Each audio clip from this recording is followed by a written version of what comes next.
আপোনালোকে চাই আছে ক্ৰিকেট গুৰু আছাম ইউটিউব চেনেল মহেন্দ্ৰ সিং ধোনীৰ নগৰী ৰাঞ্চিত আজি দেখিবলৈ পোৱা গ'ল এখন হাই স্কোৰিং থ্ৰিলাৰ ইণ্ডিয়া আৰু দক্ষিণ আফ্ৰিকাৰ মাজত হয় ভাৰতে খেলখন জিকিলে কিন্তু দক্ষিণ আফ্ৰিকাৰ ফালৰ পৰা যেনেকুৱা এটা খেল প্ৰদৰ্শন কৰিলে এই খেলটো প্ৰদৰ্শনটো দেখি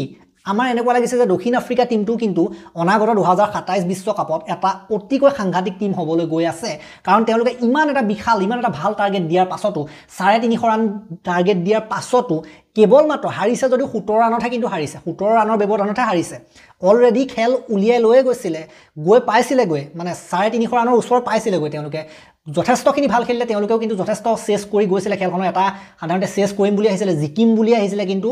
টাৰ্গেটটো ঠিকই আছিলে ভাৰতৰ আৰু এইটো টাৰ্গেটটো যে সেফ নহয় আজি সেফ নাছিলে এই বস্তুটো কিন্তু দক্ষিণ আফ্ৰিকাই দেখুৱাই দিলে খেলখন যদি আমি চাবলৈ যাওঁ ৰোমাঞ্চকৰ খেল হৈছে প্ৰথমৰ পৰা শেষলৈ ধুনীয়া খেল হৈছে এখন এদিনীয়া খেল যদি এনেকুৱা ধৰণৰ হয় তেতিয়া চাই পেলাই মানে যেটো মজা যেটো সোৱাদ আহে সেইটো বেলেগতকৈ বেলেগ হয় গতিকে আজি বহু দিনৰ মূৰত এখন আমি ভাল খেল চাবলৈ পালো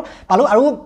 বহু দিনৰ মূৰত আমি লাষ্ট টাইম আমি দেখিবলৈ পাইছিলোঁ বিৰাট আৰু ৰোহিত ৰকো এই জোৰাটো আমি দেখিবলৈ পাইছিলোঁ অষ্ট্ৰেলিয়াত যি সিৰিজটো জিকা নাছিলে যদিও শেষৰখন খেলত ভাল কৰিছিলে আৰু সেই তাত যেটো ফৰ্ম এৰিছিলে এওঁলোক দুজনে সেই ফৰ্মটো কিন্তু লৈ আহিছে সেইটো এৰা নাই সেইটো লৈ আহিছে আজি পুনৰ এবাৰ দেখুৱালে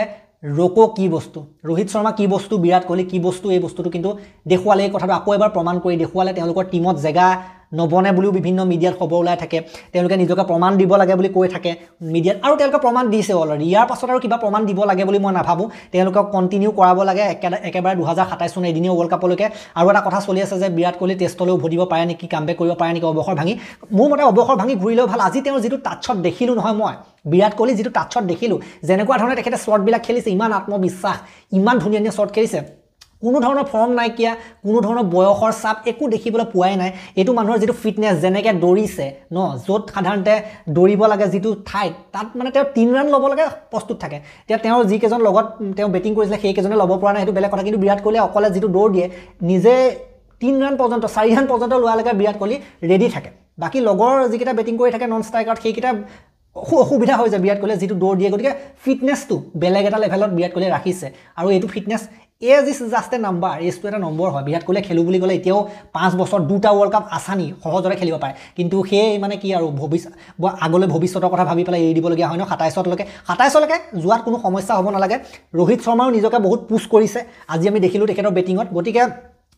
টেষ্ট সিৰিজটোত আমি দেখিবলৈ পাইছিলোঁ ৰোহিত আৰু বিৰাট নথকাৰ কাৰণে ইণ্ডিয়াত কেনেকৈ হাৰি গ'ল কিমান এটা অসুবিধাৰ সন্মুখীন হ'বলগীয়া হৈছিলে কেপ্টেন্সি দিশতো অসুবিধাৰ সন্মুখীন হ'বলগীয়া হৈছিলে আজি চাওক বিৰাট আৰু ৰোহিত যেতিয়া খেলিলে ইণ্ডিয়াৰ বেটিঙো ভাল হৈ গ'ল লগতে কেপ্টেন্সিটো কেএল ৰাহুলে শিকিবলগীয়া হৈছে কিছুমান কথা ৰোহিত শৰ্মা নিজে গৈ বুজনি দিছে কোনোবা সময়ত ৰোহিত শৰ্মাই নিজে অধিনায়কত্বটো লৈ লোৱা নিচিনা নিজে খেল চলাই থকাৰ নিচিনা এনেকুৱা পৰিৱেশ আমি দেখিবলৈ পালোঁ গতিকে ৰোহিত শৰ্মা আৰু বিৰাট কোহলি ফিল্ডত থকাৰ মহত্বটো গুৰুত্বটো কি সেইটো আজি আমি আকৌ এবাৰ কিন্তু দেখিবলৈ পালোঁ গতিকে টেষ্ট মেচত যদি এইকেজন থাকিলেহেঁতেন হয়তো টেষ্ট মেচো ইণ্ডিয়া হাৰিবলগীয়া নহ'লহেঁতেন কিন্তু আজি যেটো খেল দেখিলোঁ এওঁলোক পুৰা ফৰ্মত আছে 27 চনৰ ৱৰ্ল্ড কাপ খেলিবই 27 চনৰ ৱৰ্ল্ড কাপ খেলাত তেওঁলোকক কোনো ৰখাব নোৱাৰে যিমানে যি কথা ওলাই নাথাকক যিয়ে নহওক প্ৰমাণ অলৰেডি দিলে আৰু তেওঁলোকে 27 চনলৈকে বৰ্তি থাকিব লাগে ইয়াত কোনো সমস্যা থাকিব নালাগে মুঠতে ফিটনেছটো মেইনটেইন কৰিবই ধুনীয়াকৈ আৰু বিৰাট কোহলিটো নিজকে আৰু বেছি ইম্প্ৰুভ কৰিছে আগতে যিমানটো মাজতে ফৰ্ম নাইকিয়া নিচিনা হৈ গৈছিলে সেইটো বেলেগ কথা তাতকৈ আৰু এখাপ তেখেতে আগলৈ গ'ল আকৌ সেইটো কিন্তু মই আজি বেটিঙত দেখিলোঁ তেখেতৰ কি কাৰণে তেখেতে ইম্প্ৰুভমেণ্ট কৰিছে তেখেত ইংলেণ্ডত থাকে আপোনালোকে জানে বৰ্তমান সময়ত ইংলেণ্ডত তেখেতে ঘৰ আছে নাগৰিকত্ব লোৱাৰ কথা চলি আছিলে গতিকে ইংলেণ্ডত তেখেতে বসবাস কৰে আৰু ইংলেণ্ডত তেখেতে প্ৰেক্টিছ কৰিছে দেই ইংলেণ্ডৰ পিচবিলাক বেলেগ হয় পৰিস্থিতি বেলেগ হয় অলপ বেছি চেলেঞ্জিং হয় আজি দেখিবলৈ পাইছে বাউন্সাৰ বলতো 6 মাৰি পঠিয়াইছে গতিকে এইবিলাক বস্তু ইংলেণ্ডত গৈ প্ৰেক্টিছ কৰাৰ কাৰণে তেখেতৰ আৰু বেছি লেভেল আপ হৈছে ইংলেণ্ডত থকাৰ কাৰণে ইংলেণ্ডত থাকি তাত প্ৰেক্টিছ কৰি মেলি আহিছেতো তাৰ পৰিস্থিতি বেলেগ তাত আৰু কঠিন পৰিস্থিতি হয় ন মানে বল বেছি বাউন্স হয় বল বেছি সুইং হয় সেইবিলাকত সাধাৰণতে খেলি আহিলে ইয়াত খেলিলে আৰু বেছি লেভেল আপ হোৱাটো সাধাৰণ কথা গতিকে ইংলেণ্ডত বিৰাট কোহলি থকাটো আমাৰ দেশৰ কাৰণে কিন্তু বেয়া কথা নহয় ভালে হৈছে এক প্ৰকাৰে তেখেতৰ নিজৰ বেছি ইম্প্ৰুভমেণ্ট হৈছে মানে নিজৰ কেৰিয়াৰটোৰ ক্ষেত্ৰত বুলি ক'ব বিচাৰিম আৰু বেছি ওপৰলৈ গৈছে বুলি মই ক'ব পাৰিম আৰু ভৱিষ্যতলৈ আৰু ভাল হ'ব বুলি মই ভাবোঁ আৰু তাৰ পৰা বিৰাট কোহলি আৰু বেছি লাভ পাব বুলি মই ভাবোঁ বাকী যি কি নহওক আজি যদি আপোনালোকে স্ক'ৰ কাৰ্ডখন চায় স্ক'ৰ কাৰ্ডখন যদি চাই আপোনালোকে যশস্বী জয়ছল আশা কৰিছিলোঁ কিন্তু 16টা বলত 18 ৰান কৰি আউট হৈ গ'ল ৰোহিতে 51টা বলত 57 ধুনীয়া ৰোহিতে এটা ইনিংছ খেলিলে কোহলিয়ে 120টা বলত 135 গোটেই খেলখনৰ মেইন মানুহ কিন্তু কোহলি গোটেই খেলটো চলাই দিলে তাৰপাছত চাওক ৰুতুৰাজ গায়কোৱাডে কিন্তু নিৰাশ কৰিলে আজি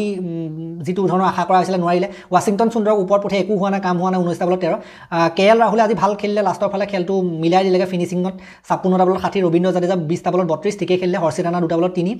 অৰ্জদীপ 0 কুলদীপ 0 এনেকুৱা ধৰণৰ আমি স্ক'ৰ দেখিবলৈ পালোঁ তেওঁলোকৰ উইকেট লৈছিলে দুটাকৈ লৈছিলে 4টা বলাৰে মাৰ্কো য়ানছেন, বাৰ্গাৰ, কৰবিন বস্কাৰ আৰু বাৰ্টমানে দুটা ল'লে আৰু বেয়াকৈ পিটনো খালে আজি গোটেইখিনি বলাৰকে আজি ৰাম ধুলাই দিয়া হৈছে ৰোহিত শৰ্মা আৰু বিৰাট কোহলিৰ ফালৰ পৰা বিশেষকৈ কে এল ৰাহুলেও কিন্তু মাজত কিন্তু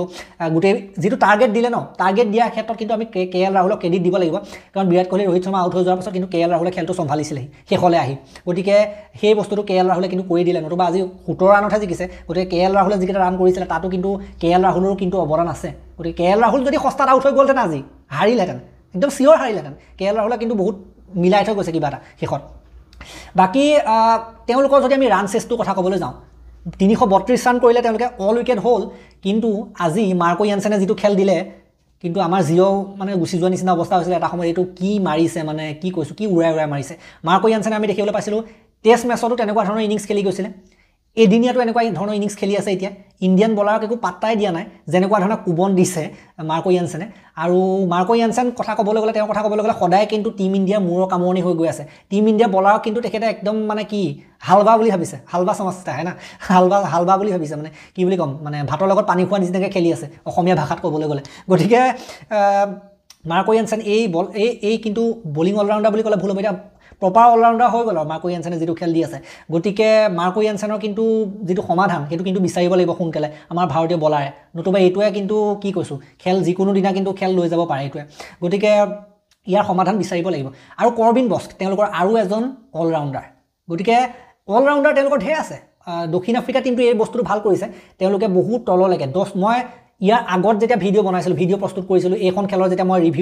প্ৰিভিউ দিছিলোঁ তেতিয়া মই আপোনালোকক এটা কথা কৈছিলোঁ যে দক্ষিণ আফ্ৰিকা টিমটো 10 নম্বৰলৈকে 9 নম্বৰলৈকে বেটিং আছে সেইটো এটা কিন্তু ডাঙৰ কথা গতিকে আজি যে তেওঁলোকে 17 ৰানত আজি হাৰিছে অতি কম ৰানত হাৰিছে ইমান সোপা টাৰ্গেট দিয়াৰ পাছতো তাৰ আঁৰত কিন্তু তেওঁলোকৰ বেটিং লাইনআপটো আছে বহুত দীঘলীয়া বেটিং লাইনআপ তেওঁলোকে বনাইছে আৰু এইটোৱে তেওঁলোকক ইয়াততো হেল্প কৰিছে তেওঁলোকৰ ৱৰ্ল্ড কাপটো হ'ব তেওঁলোকৰ নিজৰ ঘৰত তাত কিন্তু আৰু হেল্প কৰিব নিজৰ ঘৰত পৰিৱেশত খেলাটো বেলেগ এটা কথা হয় গতিকে সেই নিজৰ ঘৰত কিন্তু খেলা এডভান্টেজটো তেওঁলোকে পাব তেওঁলোকে কিন্তু ফাইনেল বা ছেমিফাইনেলটো পাবই ফাইনেলটো পাই যাব পাৰে দক্ষিণ আফ্ৰিকা টিমটো যেনেকুৱা ধৰণৰ টিম বনাই তেওঁলোকে ৰাখিছে বাকী ৰাবাদা আহিবলৈ আছে টিমত এতিয়া ৰাবাদা আঘাতপ্ৰাপ্ত হৈছিলে তেওঁ আহিবলৈ আছে গতিকে এই টিমটো কিন্তু সাংঘাতিক এটা টিম বনাইছে খাতৰা এটা টিম বনাইছে আৰু এই টিমটো কিন্তু বেলেগ টিমৰ কাৰণে বিপদজনক তেওঁলোকে কিন্তু এইটো প্ৰমাণ কৰি দেখুৱাইছে তেওঁলোকে যেনেকুৱা ধৰণৰ অলৰাউণ্ডাৰ উলিয়াইছে শেষৰ ফালে বেটিং কৰা যিকেইটা গতিকে এইকেইটা কিন্তু বাকীবিলাক টিমৰ কাৰণে কিন্তু বিপদ ঘণ্টা গতিকে তেওঁলোকৰ যদি মই ৰান চেষ্টো চাওঁ মাৰ্ক্ৰামে 7 ৰান ৰিকেলটন 0 আৰু ডেকক 0 এই তিনিটা যে সোনকালে আউট হৈ গ'ল এই তিনিটাই যে ৰান কৰিব নোৱাৰিলে এইকেইটা কিন্তু ইণ্ডিয়ান টিমৰ কাৰণে এইটো এটা প্লাছ পইণ্ট আছিলে যে এইকেইটাক সোনকালে আউট কৰিলে ছিংগল ডিজিটত আউট কৰিলে প্ৰথম টপ 3 এইকেইটা কিন্তু যদি অলপমান টিকিবলৈ দিলেহেঁতেন তেতিয়া কিন্তু খেল আজি হাৰিলেহেঁতেন সেইটো এটা কথা আকৌ প্ৰথম 7 আৰু 0-0 গ'ল প্ৰথম তিনিটা তাৰপাছত ব্ৰিটছকে 72 ৰান কৰিলে তেখেতেও কিন্তু ভাল খেল চলাই নিছিলে টনি ডে জৰ্জিয়া 39 দেৱাল ৰেভিছে 37 অৱদান অলপ দি থৈ গৈছে বাকী মাৰ্কো য়ানছেনৰ ৰান চাওক 39টা বলত 179 ষ্ট্ৰাইক ৰেটেৰ সৈতে T20 টাইপ খেলিছে সেইটোৱে বাকী কৰবিন বস্কে 51টা বলত 67 তেখেতেও কিন্তু খেল প্ৰায় লৈ গৈছিলেগৈ লগ দিয়া মানুহ নাছিলে সুব্ৰায়ানে 17 নান্দ্ৰে বাৰ্গাৰেও কিন্তু লগ দিছিলে 23টা বলত 17 কিন্তু আউট হ'ল বাৰ্টমান 0 এনেকৈ অল আউট হৈ গ'ল তেওঁলোকৰ অৰ্শদ্বীপে আজি 2টা উইকেট ল'লে হৰ্ষিত ৰাণাই 3টা ৱাশ্বিংটন সুন্দৰ উইকেট নাই প্ৰসিদ্ধ কৃষ্ণই 1টা উইকেট ল'লে 48ত কুলদীপে 4টা উইকেট ল'লে ভাল উইকেট ল'লে কুলদীপে মেইন উইকেট কেইটামান ল'লে আৰু ৰবীন্দ্ৰ জাদেজা উইকেট নাপালে ৰবীন্দ্ৰ জাদেজা বলিংটো অলপ চিন্তাৰ বিষয় হৈছে উইকেট পোৱা নাই বাকী কুলদীপে বাৰু চিন্তা কৰিবলগীয়া কথা নাই আৰু ৱাশ্বিংটনে উইকেট ল'ব পাৰিব লাগে ৰান দিয়া নাই বাৰু 3 অভাৰত 18 দিছে উইকেট ল'ব পাৰিব লাগে বাকী অৰ্শদ্বীপৰ অ'কে বুলিয়ে ক'ম মই ৰানাৰো অ'কে বুলি ক'ম ৰানাৰ এটা সমালোচনা হৈ আছিলে যে হৰ্ষিত ৰাণা কিয় চান্স দিয়ে বুলি সমালোচনা হৈ আছে কিন্তু আজি হৰ্ষিত ৰাণাই ভাল কৰিছে কিন্তু এইটো মানিব লাগিব আজি এই খেলৰ জয়ত হৰ্ষিত ৰাণাৰো অৱদান আছে কিয় আছে কাৰণ প্ৰথম যিকেইটা সস্তাত আউট হৈছিলে প্ৰথম টপ 3 বেটাৰ তাৰে দুটা ৰিকেলটন আৰু ডেকক মেইন সেইকেইটা কিন্তু বেটাৰ সেইকেইটা কিন্তু 0তে আউট কৰিছে হৰ্ষিত ৰাণাই গতিকে মেইন দুটা বেটাৰক 0ত আউট কৰিছে হৰ্ষিত ৰাণাই আৰু লগতে দেৱাল ব্ৰেভিছক আউট কৰিছে হৰ্ষিত ৰাণাই গতিকে সেইকেইটা মেইন যিকেইটা প্ৰথম টপ অৰ্ডাৰ দুটা মেইন সাংঘাতিক বেটাৰক তেওঁ 0ত আউট কৰিলে সেইটো কাৰণে কিন্তু হৰ্ষিত ৰাণাই হেৰাই যোৱা সন্মান কিন্তু লাহে লাহে ঘূৰাই পাইছে সেই বুলি ক'ব লাগিব আৰু এইটো এদিনতে যে ঘূৰাই পায় এনেকুৱা নহয় আৰু দুখন খেল আছে তাতো ভাল কৰিব লাগিব তেতিয়া কিন্তু কোনো প্ৰশ্ন উত্থাপন কৰিব নোৱাৰিব যে হৰ্ষিত ৰাণা কিয় খেলাইছে বুলি এতিয়া আজি কিন্তু হৰ্ষিত ৰাণাই অলপ হ'লেও মন জয় কৰিলে পাছৰ ফালে অলপ পিঠন খাইছিলেগে তথাপিতো প্ৰথম যিকেইটা উইকেট নিয়ালে সেইকেইটা বহুত হেল্প কৰিলে খেলখন জিকাৰ ক্ষেত্ৰত বাকী ৰোহিত বিৰাটৰ মই কথা ক'লে ৰোহিতে আজি এটা ৰেকৰ্ড কৰিছে আন্তঃৰাষ্ট্ৰীয় এদিনীয়া ক্ৰিকেটত আটাইতকৈ বেছি সৰ্বাধিক 6 মৰাৰ ৰেকৰ্ড 352টা ৰেকৰ্ড আগতে 351টা মাৰি থৈছিলে আমাৰ এইটো পাকিস্তানৰ শাহিদ আফ্ৰিদে সেইজনৰ ৰেকৰ্ড আজি ভংগ কৰিছে 352টা গতিকে পাকিস্তানৰ এটা পিছ পেলালে এইটো আৰু ভাল কথা ইণ্ডিয়াৰ 1 নম্বৰলৈ গ'ল টপলৈ গ'ল গতিকে ৰোহিত শৰ্মাটো আৰু কেৰিয়াৰ বাকী আছে এদিনীয়া গতিকে আৰু মাৰিব আৰু আগলৈ যাব গতিকে সেইটোৱে আছিলে গতিকে ভাল লাগিলে 1-0 এতিয়াতো ছিৰিজত 1-0 অগ্ৰগতি প্ৰাপ্ত কৰিলে আৰু দুখন খেল বাকি আছে আৰু এখন খেল জিকিলে ইণ্ডিয়া এইটো সিৰিজ পাব টেষ্ট সিৰিজটো যেনেকৈ হাৰিছিল আমাৰ মনবিলাক বহুত বেয়া হৈ আছিল গৌতম গম্ভীৰক উলিয়াব লাগে হৰ্ষিত ৰাণাক উলিয়াব লাগে এইবিলাক কথা চলিয়ে আছিল কিন্তু এতিয়া যেনেকৈ হ'লে আমাৰ দেহটো অলপ খাট পৰিছে বুকু খাট পৰিছে আমাৰ এখন জয়ৰ পাছত নেক্সটখন খেল আছে ৰায়পুৰত আছে 3 ডিচেম্বৰ তাৰিখে সেইখনো একে সময়তে হ'ব 1:30 বজাতে হ'ব ৰায়পুৰ ষ্টেডিয়াম ছত্তীশগড়ত আছে ৰায়পুৰখন গতিকে তাত হ'ব তাৰপাত একেবাৰে শেষৰখন এদিনীয়া সেইখন হ'ব বিশাখাপট্টনম ভাইজেগত সেইখন হ'ব আপোনাৰ 6 ডিচেম্বৰ তাৰিখে গতিকে নেক্সট কেইখনৰ কাৰণে আমি অপেক্ষা কৰি ৰম মাজত অলপ গেপ আছে ডিচেম্বৰ মাহটো সোমালেই নেক্সট ডে 2 দিন 3 দিন 3 নম্বৰ দিনা হ'ব গতিকে আশা থাকিল সেইবিলাকত মুঠতে নেক্সট আমাক যেনেকৈ হোৱাইট ৱাছ কৰিলে টেষ্ট সিৰিজত ইহঁতক তেনেকৈ এদিনীয়াৰ লগতে T20টো যদি হোৱাইট ৱাছ কৰি ঘৰলৈ পঠিয়াব পৰা যায় ন বেয়া মনেৰে সৈতে তাতকৈ আৰু কি থাকিব পাৰে হয়নে নহয় গতিকে সেইটোৱে আমাক লাগে আমাক যেনেকৈ হোৱাইট ৱাছ কৰিলে তেওঁলোককো যাতে নেক্সট 2টা সিৰিজত হোৱাইট ৱাছ কৰক বাকি যি কি নহওক T20টো ভাল কৰিব বুলি মই আশা কৰিব পাৰোঁ T20 টিমটো বৰ্তমান আটাইতকৈ ষ্ট্ৰংগেষ্ট টিম বাকি এদিনীয়াটো যেটো আমি বেয়া হৈ আছে বুলি ভাবিছো লাহে লাহে গৈছেগে কিন্তু লাহে লাহে অলপ আপ হৈছে আৰু আপ হ'বই লাগিব কাৰণ যেটো পৰ্যায়ৰ সমালোচনা এটা হৈছিল গম্ভীৰক লৈ ন ভাল হ'বই লাগিব গতিকে এই ভিডিঅটো মই ইমানটা সমাপ্ত কৰিলে ভাল লাগিলে যদি লাইক কৰিব শেয়াৰ কৰিব আৰু চেনেলটোলৈ নতুনকৈ আহিছে যদি সাবস্ক্ৰাইব কৰি ঘণ্টাটো দবাই থৈ যাবলৈ নাপাৰিব তেতিয়ালৈকে আৰু এটা নতুন ভিডিঅ লৈ অনাৰ প্ৰতিশ্ৰুতিৰে মই বিদায় মাগিছো ধন্যবাদ আমাৰ আৰু ভিডিঅ আহি আছে IPL অপচনৰ ওপৰত ভিডিঅ আহি আছে আৰু আহিব সেইবিলাকো আপোনালোকে চাব বুলি আশা কৰিলো আৰু লগতে হাইপ দি দিব ধন্যবাদ